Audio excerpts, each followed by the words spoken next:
गौतम बुद्ध के अनुसार मौन रहने की शक्ति इतनी ज़्यादा है कि यह अपनी सारी चिंता, आपके सारे टेंशन और आपके सारे तनाव को चुटकी में ख़त्म कर देती है और आपको ऐसा मनुष्य बना देती है जिस मनुष्य से बात करने के लिए दूसरों की बहुत इच्छा होती है। एक बार गौतम बुद्ध अपने आश्रम में अपने शिष्यों को शिक्षा दे रहे थे कि दुनिया की सबसे तेज छुरी हमारी ज़बान है और इस दुनिया से खतरनाक हथियार हमारे शब्द हैं, जो बिना किसी का खून बहाए लोगों को अंदर ही अंदर मार सकती है। हमारे शब्द हमारी ताकत हो सकते हैं उसी के साथ, लेकिन यह हमारी सबसे बड़ी कमजोरी भी हो सकती है अगर हमें पता नहीं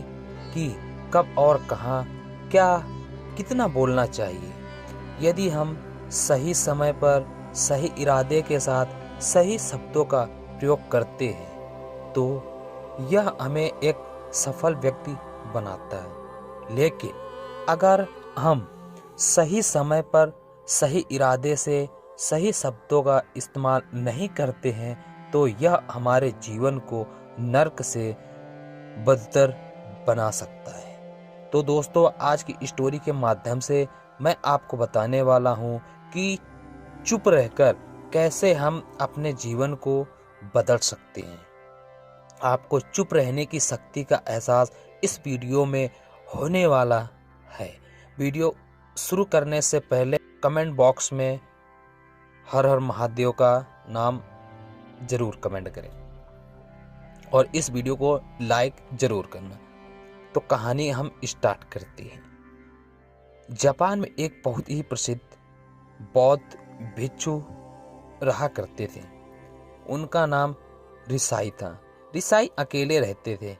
दुनिया के शोर शराब से दूर जंगल में वो रहते थे। वह अपने बड़े ही ध्यानी और प्रभु भक्त व्यक्ति थे, इसलिए वह पूरे जापान में बहुत अधिक प्रसिद्ध थे। एक दिन एक राजकुमार रिसाई के पास आया और बोला, हे प्रिय भिक्षु, मैं हमेशा थका हुआ और निराश और परेशान महसूस करता हूँ। मेरा मन बहुत अशांत रहता है। हालांकि मेरे पास सब कुछ है, दौलत, शोहरत, सुख सुविधाएं जो हर व्यक्ति चाहता है या पाने की इच्छा करता है, वो सब मेरे पास है, लेकिन फिर भी मेरे अंदर इतनी अशांति और चिंता क्यों? रिसाई ने उसकी बात बहुत ही ध्यानपूर्वक सुनी और कुछ सोचने के बाद कहा, तुम इस प्रश्न का उत्तर जानते हो? बस तुमने कभी इस प्रश्न का हल करने की कोशिश नहीं की है? रिसाई ने आगे कहा, मैं एक रिसर्च करना चाहता हूँ, क्या तुम मेरा साथ दोगे उसमें? इस रिसर्च के बाद तुम्हारे जीवन में किसी भी तरह की अशांति और चिंता नहीं रहेगी। यह बातें सुनकर राजकुमार बहुत हैरान था। उसने रिसाई से कहा, बताइए मुझे क्या करना होगा? अपने मन की शांति के लिए मैं कुछ भी करने को तैयार हूँ। राजकुमार की इन्हीं बातों को सुनकर भिक्षु ने कहा, तो फिर आप अगले 15 दिन के लिए मेरे आश्रम में रहोगे और एक सामान्य व्यक्ति की तरह अपना जीवन व्यतीत करोगे। इन 15 दिनों में तुम अकेले और चुपचाप रहोगे, जितना हो सके कम बोलोगे। राजकुमार उस भिक्षु की बातें सुनकर सहमत हो गया। पहले दिन राजकुमार को लगा कि उसका मन सामान्य से अधिक अशांत व विचलित है।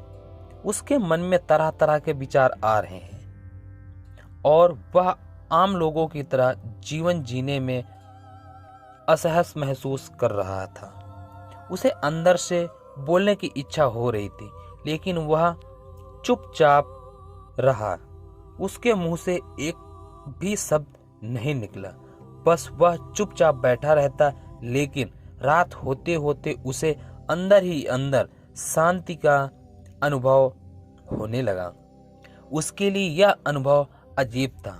वह खुद से पूछ रहा था कि वह अंदर ही अंदर इतना खुश क्यों है, और उसकी आंतरिक बेचैनी और चिंता कम होने लगी है। अगले दिन राजकुमार अकेला चुपचाप बैठा रहा और वह प्रकृति को निहार रहा था। वह पौधों और फूलों को, आकाश में उड़ रहे पक्षियों को और अपने जीवन में पहली बार यह अद्भुत दृश्य महसूस कर रहा था कि उसके पास कितनी सुंदरता है।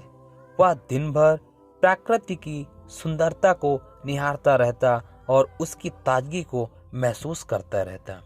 इसी तरह से 10 दिन बीत गए और उसके मन की सारी बेचैनी, सारी हलचल, सारी उथल पुथल और सारा तनाव गायब हो गया। 11वें दिन की सुबह जब राजकुमार से एकांत में बैठ गया और कुछ ही मिनटों में उसकी आंखें अपने आप बंद हो गई, वह गहरे ध्यान में चला गया। वह पूरे दिन वहीं पर आंखें बंद कर बैठा रहा और गहरे ध्यान में डूबा रहा। ना कोई शब्द, ना कोई चिंता। राजकुमार भीतर से असीम शांति और आनंद से भर गया। राजकुमार अपने बाकी 4 दिन इसी तरह गहरे ध्यान में व्यतीत करने के बाद 15 दिन बाद ऋषाई के सामने प्रस्तुत हुआ और ऋषाई को प्रणाम करके बोला, प्रिय भिक्षु, मुझे उत्तर मिल गया कि मेरे मन में इतनी उथल पुथल और चिंता क्यों थी। मैं जान गया कि मेरा मन इतना अशांत और विचलित क्यों था। ऋषाई मुस्कुराते हुए पूछा, बताओ क्या उत्तर मिला तुम्हें? राजकुमार ने कहा, मैं आवश्यकता से अधिक बातें करता था। मैं किसी पर भी अपने शब्द व ऊर्जा व्यर्थ करता था।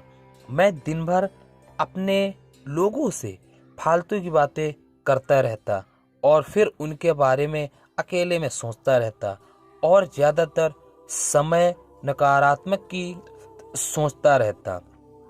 इस तरह मैं बस अपना समय बर्बाद कर रहा था। ज़्यादा बोलने और नकारात्मक सोचने की वजह से मेरा मन अशांत और बेचैन हो गया था और इसी वजह से मैं किसी भी काम को ठीक से नहीं कर पा रहा था, जिसकी वजह से मैं हर काम में असफल होने लगा। और फिर इन्हीं लगातार मिलने वाली असफलताओं की वजह से ही मैं और भी उदास और चिड़चिड़ापन हो गया। इन्हीं सभी चीज़ों की वजह से मेरा जीवन नष्ट हो रहा था। लेकिन यह पर बिताए हुए 15 दिन मेरे लिए पूरी तरह से अलग थे। मुझे कुछ अलग ही एहसास हुआ यहाँ पर हो रहा था। अब मुझे ऐसा लग रहा है मैं अपना जीवन पूरी तरह से जी रहा हूँ, लेकिन इससे पहले मैं अपना जीवन गलत तरीके से जी रहा था। और मैंने यह भी सीखा कि हमें सिर्फ ध्यान करने की ज़रूरत नहीं, ध्यान अपने आप होता है जब हम शांत और मौन होते हैं। ध्यान के पिछले कुछ दिनों के दौरान मैंने जो पहली चीज़ सीखी वह यह है कि मनुष्य के जीवन की सबसे महत्वपूर्ण चीज़ स्वयं को जानना ही है। यह सुनकर ऋषाई ने कहा, सिर्फ तुम ही नहीं, दुनिया में लगातार लोग ज़रूरत से ज़्यादा बोलते हैं। आज भी लोग ज़्यादातर समय केवल एक दूसरे को नीचा दिखाने के लिए ही बोलते हैं। कुछ लोग ना चाहते हुए भी बातें करते हैं और अपना जीवन बर्बाद कर लेते हैं। ऋषाई ने राजकुमार को चुप रहने का महत्व समझाते हुए कहा। एक बार गौतम बुद्ध से उनके शिष्यों ने पूछा, प्रिय बुद्ध, आप ज्यादातर समय चुप क्यों रहते हैं? बुद्ध ने कहा, क्योंकि चुप रहने से व्यक्ति अंदर से अनंत शांत की गहराइयों में होता है। मौन अपने भीतर उतरने की पहली सीढ़ी है। मौन के बिना स्वयं को जानना असंभव है। स्वयं को जानने और समझने का पहला नियम है कि मौन हो जाओ। उतना ही बोलो जितना अत्यंत आवश्यक हो। बेफिजूल की बातें करना छोड़ दो। तुम अचानक पाओगे कि 90% से ज्यादा लोग व्यर्थ ही व्यर्थ बोलकर अपना समय बर्बाद कर रहे हैं।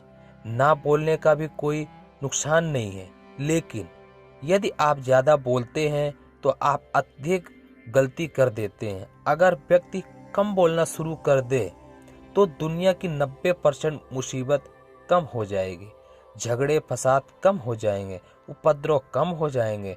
अगर लोग थोड़ा चुप रहना सीख लिए, संसार की बहुत सारी समस्याएं, बहुत सारा उपद्रव सिर्फ बोलने से पैदा होती हैं। सारी बात मौन सीखने की है। जब तुम नहीं बोलते तब तुम एकांत में अकेले हो गए, भरे बाजार में भीड़ में खड़े हो, नहीं बोलते हिमालय के शिखर में पहुंच गए। जिसने मौन की कला जान ली वह भीड़ भाड़ में भी अकेले होने की कला जान लेता है। एकांत में तो आदमी स्वर्ग में है। दूसरे की उपस्थिति ही बेचैनी पैदा करती है। पहले तुम्हें चुप रहने की शक्ति को धारण करना होगा। इससे तुम अधिकतर ऊर्जा को बचा लोगे और फिर इस स्थिति में पहुंच जाओगे कि तुम कम बोलने लगोगे। अगर तुम किसी के यहाँ पर जा रहे हो और परेशान हो जाओ तो ऐसे में उचित है कि आंखें बंद कर लो और अपने में खो जाओ। वहां से आपको ताजगी महसूस होगी, क्योंकि तुम्हारे अंदर जीवन का वह स्रोत छिपा हुआ है, वह किसी के दूसरे में नहीं है। इसके बाद राजकुमार उस ऋषि से पूछते हैं, आखिर कौन हमें अपने अंदर तक लेकर जाएगा? यह बातें सुनकर ऋषि बुद्ध कहते हैं, तुम्हें स्वयं ही अपने अंदर उतरना होगा और वहीं से परम राज्य जीवन का आनंद ले पाओगे। आनंद का यहीं से जन्म हुआ है, यहीं से तुम मौत में डूब जाओगे। यहीं तुम्हारा सूरज उदय होगा और यहीं से अस्त होगा। इसी प्रकार तुम बार बार इकी लगाओ। जब भी तुम इकी लगाकर लौटोगे वहां से तुम पाओगे फिर ताजगी भरी जीवन की नई संपदा मिलेगी। इस नई शक्ति के जन्म होने से तुम्हारी थकान गई, उदासी गई, चिंता गई। जैसे कोई स्नान करके लौटता है तो शरीर शीतल हो जाता है, शांत हो जाता है। ऐसे ही जब कोई भीतर से साफ होकर वापस आता है, मौन में स्नान करके लौटता है, तो समस्त अस्तित्व, समस्त व्यक्तित्व शांत और मौन हो जाता है, आनंदित हो जाता है। जब तुम आंतरिक मौन की उस पराकाष्ठा पर पहुंच जाओगे तब तुम पाओगे कि बोलने से भी तुम्हारा मौन खंडित नहीं होता, वह बना ही रहता है। उसकी अंतर्धारा लगातार तुम्हारे भीतर बहती रहती है। तुम बोलते तो हो, तुम शब्द का उपयोग भी करते हो, लेकिन वह तुम्हारे मौन को खंडित नहीं कर पाती।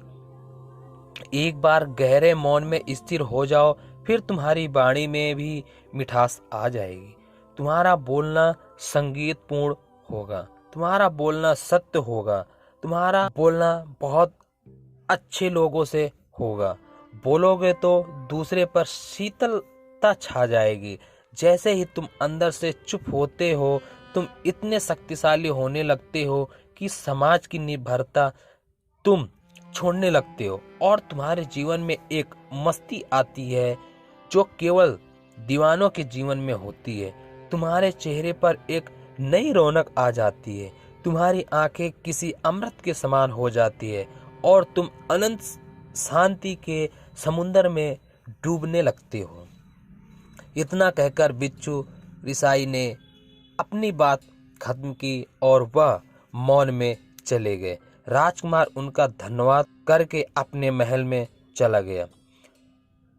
दोस्तों, आपने भी अनुभव किया होगा कि बहुत ज़्यादा बात करने से दिमाग अशांत होता है, जिससे हम अपने दिमाग पर नियंत्रण खो देते हैं और साथ ही अपना ध्यान भी खो देते हैं।